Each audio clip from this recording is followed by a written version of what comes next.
Well, he's been put through the ringer. I'd imagine those sort of last few minutes of the first half, last quarter of an hour of that first half were torturous for him. The risks they ran. It will have been because what he'll have wanted to do is, please, can I get this team in at half-time and reorganise it? That's all you want as a manager. It's very difficult to influence when the game's going on. Yes, you can make substitutions. It's difficult to get your message across, especially when things change. So you get them in at half-time, and then you can see the difference now. You can see what this manager has done at half-time, as opposed to the other bench where you're not really seeing a lot.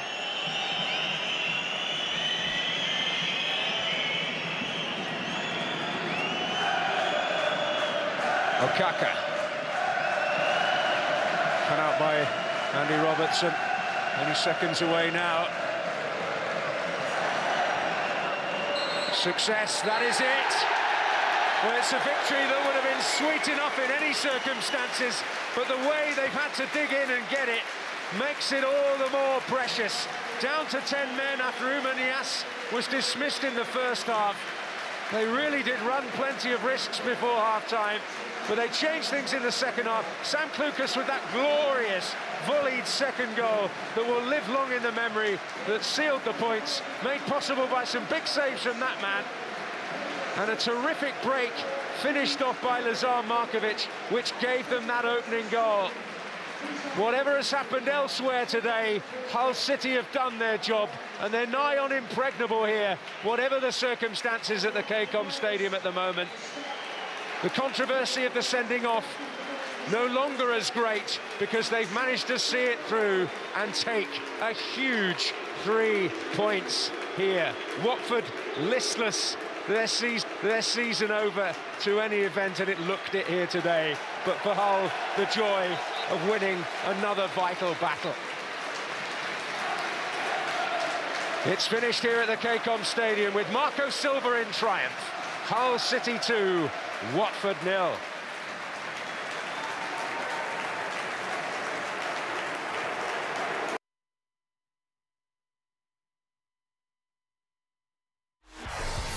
This broadcast of the Premier League is brought to you by Brickfields Asia College, the fastest and smartest way. MyEG, your e-government service provider. And Wanda Coffee. Try the new Wanda Extra Presso. Johan, look! I just bought this. Do you like it? Johan, give Mommy a massage, please. Johan, I'm talking to you. Are you even listening? Pencil, Johan. Johan! Focus. Focus. Please, focus. Johan, please. Stay strong, bro. Stay strong. Wanda Extra Presso, brewed from premium Arabica coffee beans for a stronger coffee taste. Wanda Coffee. Cepatnya dia lupa bini. Terlupa pula. Jumpa sini lagi. Ambil taksi je lah. Bukan tak nak jual. Harga dia orang tawarkan tu murah. Rugi. My Motor kini dengan program Smart List membolehkan anda menukar kereta setiap 3 tahun. 3 tahun? Dengan bayar ansuran lebih rendah, insurans, cukai jalan dan servis percuma. Imagine an education that takes you beyond classrooms, which does not limit you, which prepares you for the challenges that lie ahead, with ample options and different career paths, and support from a global network of universities, where you will build friendships that will change your life forever and be ready to change the world. This is the future of education. Brickfields Asia College, the best brand in education.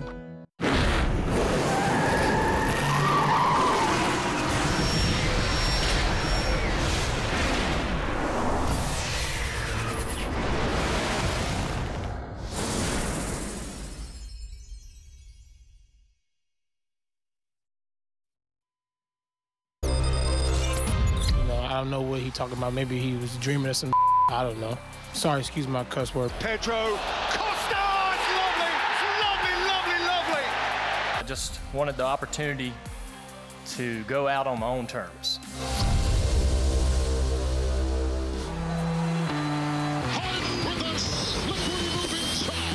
I don't don't want nobody to try to split us up. We all one team. Next question, please. Next question. Westbrook the top of the Duke. Look at the drive by Harden. Right between the eyes. Adams with the slam. That's it. Game 5 coming up. Come on in, sports fans. It's Swarna and Michelle on Daily, checking in yet another team into the NBA Conference semis. Yep, if you missed out on the game earlier today, well, you've come to the right place to, well, play catch-up. At least the Houston Rockets, I tell you, have made it one step further in the playoffs compared to last season's one. Yeah, but the question is, will they be able to repeat what they did back in the 2014-15 season when they made it to the conference finals? Yeah. They now await the winners of San Antonio versus Memphis. Now, here's the thing, only time will tell. Let's see how they do in their 5th appearance in the semis since becoming NBA champs 22 years ago. First, up against Russell Westbrook's Oklahoma City Thunder, who needed the W to stay alive in the series. James Harden was looking casual but confident. Russ decided if he was going home, he'd better look good doing it, right? But it didn't seem that way in the beginning. Houston couldn't get a three-pointer to save their series. Lou Williams and Eric Gordon failing there, and so was Trevor Ariza. And I think this effort by Harden is best forgotten. Mike D'Antoni wondering what was going on, so the Beard explained things. I told the guys all year that we're not going to shoot the ball at a high clip all year long. We're going to have to find other ways to win, and we've been doing it in the regular season. We did it this series. It might happen again next series, but we got to figure a way to win games. On the other hand, Russ was on fire, getting 20 of his 47 total in the 3rd quarter alone, helping the Thunder pull ahead by 4 here. So what does Harden really think of his closest competitor for the regular season MVP? Elite competition every single night. You know, you got to be ready. Both of us are aggressive. We do tremendous things for our organizations, and you know, respect to him in his game, and it's an incredible year. Houston, however, clawed back to tie the game in the 4th Q. Rockets legend Hakeem Olajuwon appreciating that Lou Williams dagger 3. And all of a sudden, it was Russ who couldn't find the net to save his life. The frustration got the better of him and Patrick Beverley, tussling over a loose ball there and having some words about something as both men tried to explain. Yeah, he was talking about he was first team all defense, but I didn't know what the hell he was talking about because I had 42 at the time. The series, you know, I don't know what he talking about. Maybe he was dreaming of some I don't know. Sorry, excuse my cuss word. That's actually the first time we've exchanged words this you know, this postseason. But he's a really good player. He applies a lot of pressure just due to his athleticism and his creating ability. But now it shocked me because he said he looked up and said, "No one can guard me. I got 40 points." I'm like, "That's nice." He took 34 shots to get it. I mean, no, I'm not up here trying to bash anybody, but I mean, you know, men lie, women lie, but the numbers don't. Collectively, as a unit, we've done a great job on them. We try to make them shoot a lot of tough shots, and the numbers show. Beverley would have the last word as his Houston shut out the Thunder. He's not hit from the field in almost 5 minutes. A drive by Westbrook diving in. Grant tried to come in there. He couldn't get it. Another try inside. Robertson, and coming out with an offensive rebound is Westbrook. A screen by Adams. A drive. Westbrook. No, they flatten out Harden. Billy Donovan sensing the end of his basketball season. And as for the Beard, who does he really want to meet in the conference semis? Whoever we play, either Memphis or San Antonio, is going to be a tough one. We got to get our mental focus right, ready to go for war. It just goes to show you don't have to score that many from beyond the arc to win a game. Houston did it with only 6 of 37. That's the least by any team in the playoffs this season so far. For perspective, the Thunder hit 10 of 38. But we're curious, now that his season is over, how would Westbrook rate it? Russell, with everything that happened to you guys last summer and coming into this season and so many different unknowns, I know that your goal is obviously to win a championship, but do you consider this season a success regardless? I consider it a good season. I think, you know, from myself to every guy down in that locker room did an amazing job, you know, all year long. You know, Taj and Doug, those guys coming in midway through the season and helping as well. You can be nothing but proud of them. You know, I'm just happy to have an opportunity to be able to play with all these guys. Man, they do an amazing job of making the game easy for me, doing an amazing job of coming in every day and competing at a high level. And, people counted us out at the start of the season. And I think, the guys deserve credit for coming in and making sure we was ready, and the coaching staff and down the line, just everybody, our fans, just for sticking with us.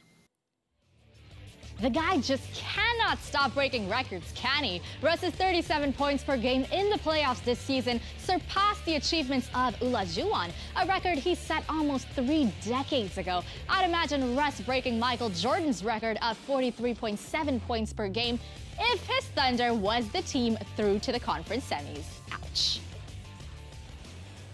Over to Stamford Bridge now, where there was more points to collect for Antonio Conte's Chelsea. They welcomed Eden Hazard back to the starting 11. It was, however, PFA Player of the Year N'Golo Kante who started off strong. Too strong, in fact, forcing ref Lee Mason to intervene. The resulting free kick handed a chance to Southampton, a miss they would soon regret. Fabregas, that's a decent ball. Costa, face-to-face with Maya Yoshida.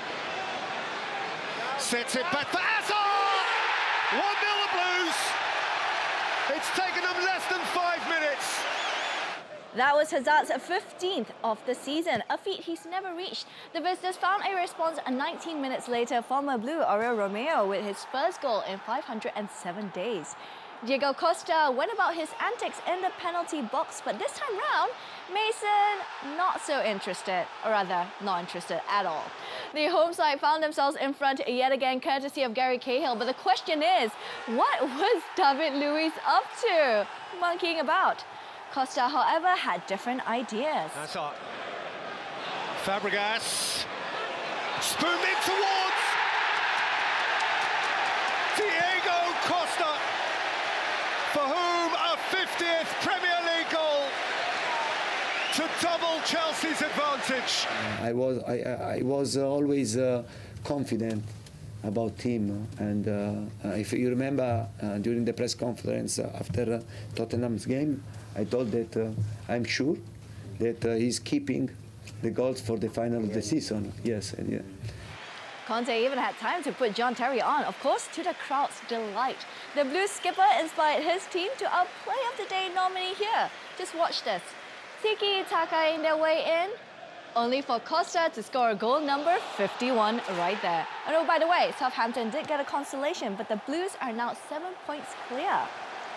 I think that in that moment we have had a really important test, psychological test, and our answer was very good, and for this reason I must be pleased. That pass to set up Costa's headed goal also meant, says Fabregas, has now passed Blues legend Frank Lampard in the Premier League all-time assist chart. On top of that, Fabregas has been involved in a goal once every 86.6 minutes in the Premier League this season. So it's fair to say he always delivers. All right, then, I think it's time for us to take a break. No? But when we come back, more Play of the Day nominees. Exactly, and more action from the NBA playoffs. We're talking about Utah, the Clippers, San Antonio, and Memphis. And a NASCAR legend calls it a day. Plus, the German Cup semi-final. All the heartbreak and jubilation, I tell you. Next, stick around.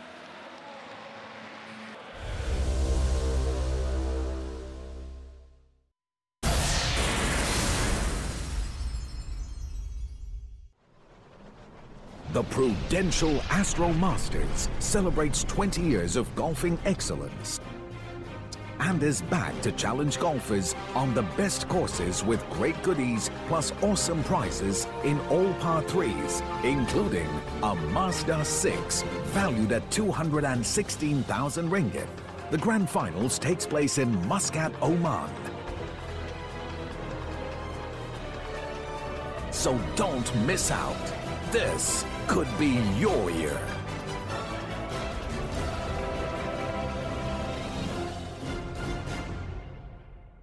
Hey, wait, come back. This is not a commercial. It's not a commercial. Actually, it is. It's more than that, though. As a consumer, we always want extra perks for everything we buy. Waterproof on this phone. Wow, slow-mo shot. Wow. You guys are serious about a demo, huh? In most loyalty programs, when you purchase something, they reward you with either cash or points. But at Sen Heng, for every item you purchase, you get both cash and points. Double rewards. Shock, right? Oh, yo! It's the Samsung SUHD Curve TV! Hey, this TV waterproof or not? Oh, what a superb run. And he finds the back of the net! What an extraordinary day he has had! Got to score. Got to score. No excuses. How unlucky can you get? There is no such thing as perfect. In-hand controversy, in-hand goals. That is football 7-7. Fans are very important for us. Thank you for the support and keep going. This broadcast of the Premier League is brought to you by Wanda Coffee. Try the new Wanda Extra Presso. Brickfields Asia College, the fastest and smartest way. And MyEG, your e-government service provider.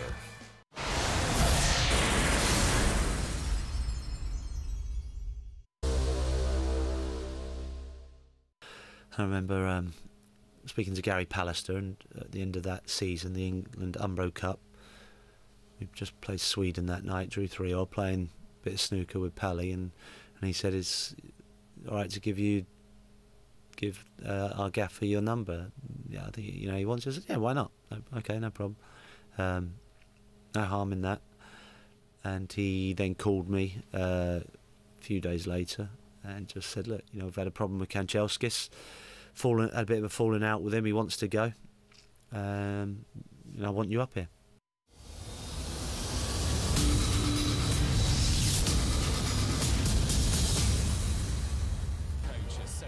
Try not to miss that legend on League of Legends this Thursday. There was 120 minutes of football, 2 goals and 16 penalties in this DFB Pokal semi-final. Eintracht Frankfurt started the game at turbo speed. Marco Fabian there, going close. Now, in another wave of attacks, Branimir Hrgota failed to connect with a low cross right in front of goal. Now, maybe he's just better at dealing with things from the right, because the Israeli left-back didn't miss that one. His second cup goal of the season. And that lead was nearly lost before the interval. Eintracht caught off guard by a Gladbach counter-attack. Jonas Hoffmann, nearly the hero there. Of course, as they say, if you don't succeed at first, try again, and that's what Hoffmann did to score his first ever goal for the club. Now, at this rate, we'd have to go to extra time. Fabian clearly didn't like the idea, but couldn't do much to beat Jan Sommer. So it's goalless after 120 minutes, and penalties were required to decide this tie. Eintracht scored all their spot kicks, barring one. The same couldn't be said about Gladbach. Andres Christensen and Gibraltar missed, unfortunately. So it was down to Hrgota to get the killer blow. Will he? Oof, and there we have it. Eintracht go through 7-6 on penalties, and cue the celebrations. Meanwhile, 2 of the finalists from last season are meeting much earlier, this time in the other semi-final. Yep, that's right. And the winner will, of course, meet Eintracht Frankfurt at the Olympiastadion in Berlin. Catch this match live on channels 816 and 834 in HD at 2:40 a.m. tomorrow. Back in the NBA now, coming into Game 5 of their series against Utah, all the odds were against the LA Clippers. This is because the Clippers have only won once ever in Game 5 of a playoff series, in which they were tied at 2 apiece. Also, the Clippers were without Blake Griffin. He was out with a toe injury, so we did say the odds were stacked against them here. Chris Paul looking to help the Clippers improve on that record, while Gordon Hayward was back in tip-top condition following food poisoning. And he showed just how fresh he was. Check out the man's range from beyond the arc early on. Hayward did not show any signs of slowing down, sinking that floater before finishing off this fast break, beating the third Q buzzer in the process. That's 27 points on the night. Now, the Clippers needed someone to step up, so CP3 did just that, with a couple of threes to recover the 6-point deficit in the fourth Q, tying the game at 69 each. He also had help in the form of JJ Redick. He contributed 26 very important points. Clippers owner Steve Ballmer getting extremely excited about a comeback, but Utah's Joe Johnson would turn his smile upside down, hitting the step-back J as Utah take the lead in this series. Aww. Fourth quarter, you put together that 8-0 run. How did you guys get the big buckets when you needed them down the stretch? I think some guys just stepped up and hit shots. We were getting some looks that we wanted to get. We just weren't knocking them down. Joe Johnson hit some big shots. Rodney Hood hit some big shots. Proud of the effort tonight. You're coming off of that food poisoning, a huge game for you. How are you feeling tonight? How'd you get it done? Pretty weak out there, not much legs, but like I said before the game, relied on my teammates. They got me some really good open looks early. I was able to knock them down, kind of went from there, but definitely leaned on my teammates. All eyes were on Kawhi Leonard in Game 5 between the Spurs and Grizzlies, which is probably why Manu Ginobili could turn back the clock to do things like that. The veteran taking full advantage of his minutes off the bench to finish in double digits with 5 others. Where's Kawhi, you ask? Well, downtown, of course, giving San Antonio their biggest lead of the night. He'd finished with 28 of his own. However, that's when the Spurs became complacent, allowing Mike Conley to just breeze past in the paint. Not once, not twice, but 3 times. Conley's 17 in the third quarter dragged the Grizzlies to within 4 points of their opponents. But San Antonio's supporting cast were on fire. Now, apart from Ginobili, Patty Mills had 20 points from the bench as the Spurs win comfortably to lead the series 3 games to 2. Pop, they were, seemed like Memphis was doubling Kawhi pretty aggressively, and he was moving the ball well. Was that something you anticipated? And well, they've done it the whole series, and he's getting used to it. He's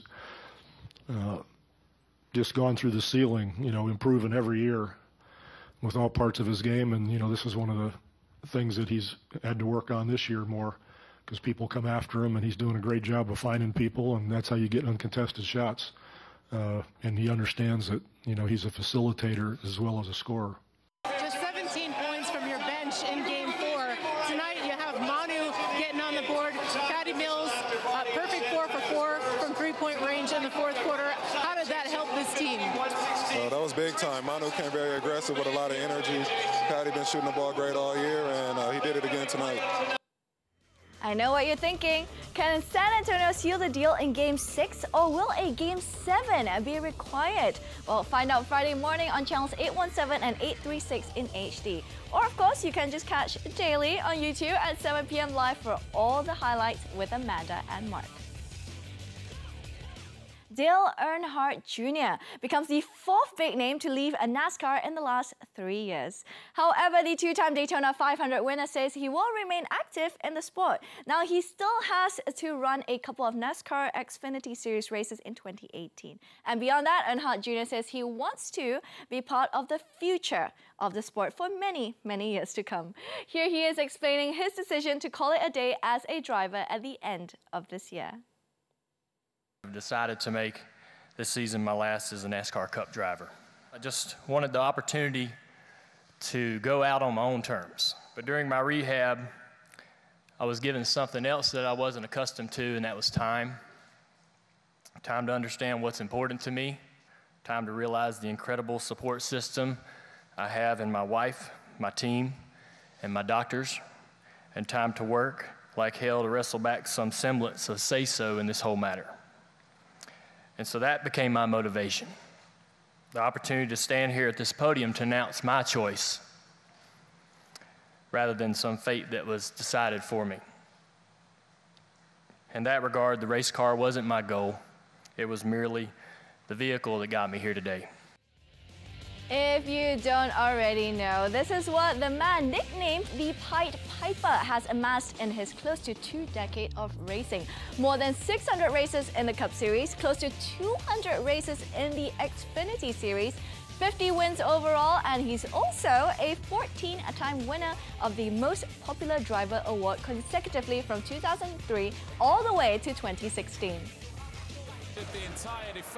Up next, all the upsets from Barcelona and Stuttgart, plus who made it to our play of the day. We'll reveal all in about 2 minutes. Every outing, deep to center field, Reddick all the way back to the track.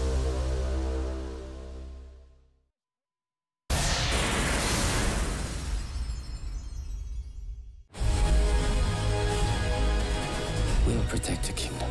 You and I. You side with the humans against your own kind.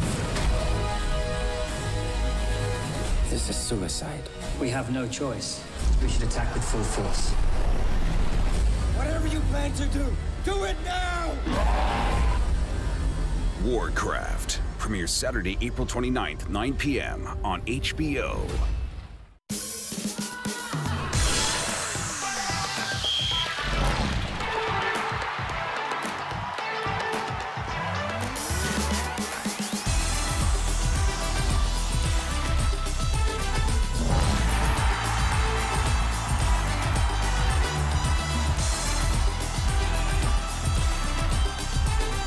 The La Liga Santander, live on Bein Sports, channel 837. He is a game changer. He's got one of the best Yorkers in world cricket. Great slow ball. He bowls a couple. He bowls one out of the front of the hand and also one out of the back of the hand. But I love his aggression. I love his control. Can he carry on and lead this team to the finals? It should have been taken. Here we are then in incredible India. Expect a battle royale. Indian Premier League 2017 only on Astro Cricket. Subscribe via channel 200.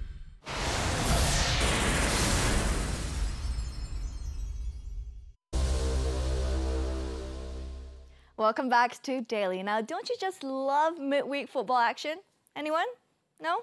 Well, I do. Well, the good thing is the Premier League action continues tonight. Now, Spurs will look to claw back from a 7-point deficit after Chelsea's win over the Saints. But, of course, they're up against high-flying Crystal Palace, who have beaten Liverpool, Arsenal and Chelsea in April alone. So, a cause for concern for Pochettino, perhaps?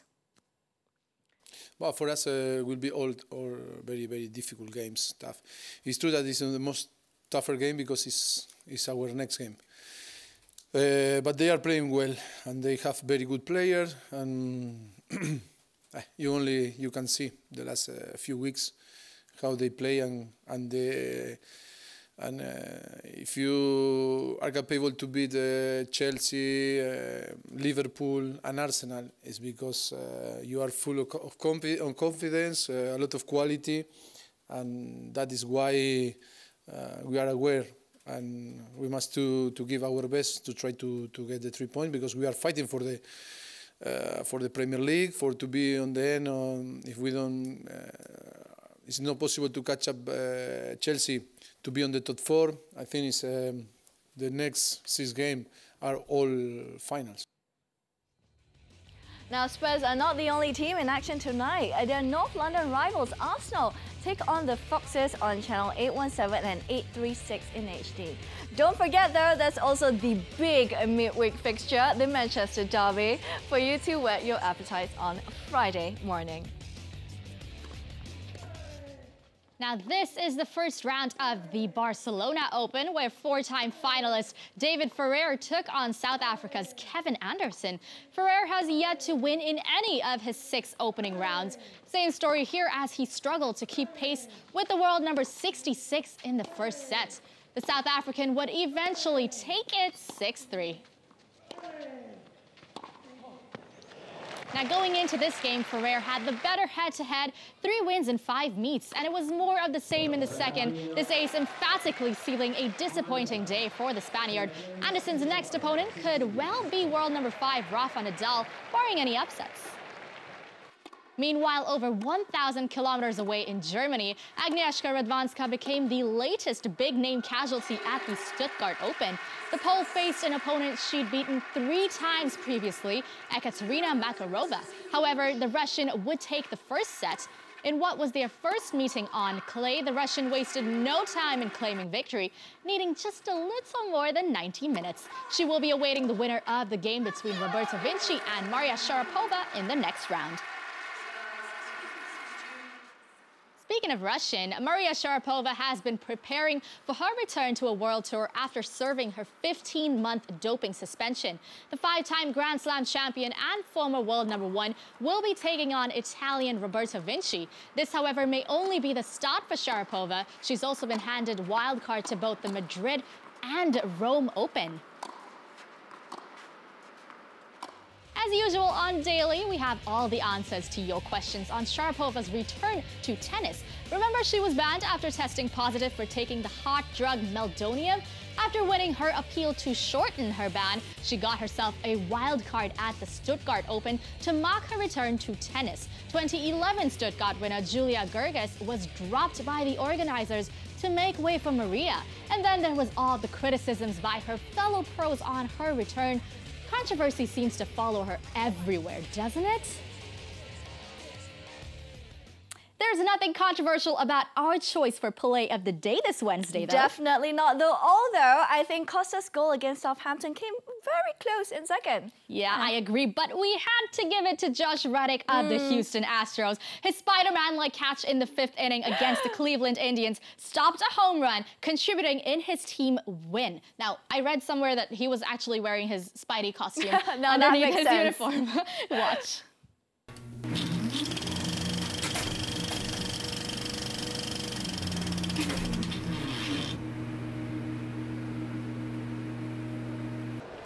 With 7 innings or more every outing. Deep to center field. Reddick all the way back to the track. He leaps up and he makes a phenomenal catch. Josh Reddick, not normally a center fielder, may have robbed Kipnis of a home run. Woo! Center field, usually playing right field. Making the adjustment. I was a little worried he was getting too close to the wall, but he timed it nicely. He did steal a home run. I gotta say, I can't imagine being in the stands, man. It's sure ganchong like that. Definitely ganchong. Well-deserved play of the day, stealing that home run. And speaking of home run, should we now run home, Swan? Get it? Oh, so smart. Have a great week, guys. Till next time. Bye.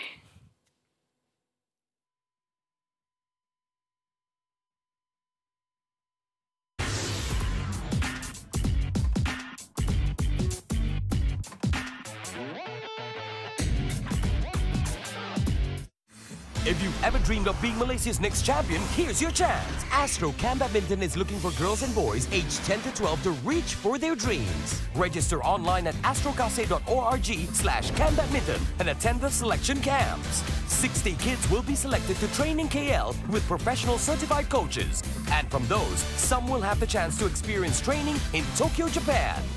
Register now and watch Astro Cam Badminton on Astro Arena. This May on History, step up and feel the heat.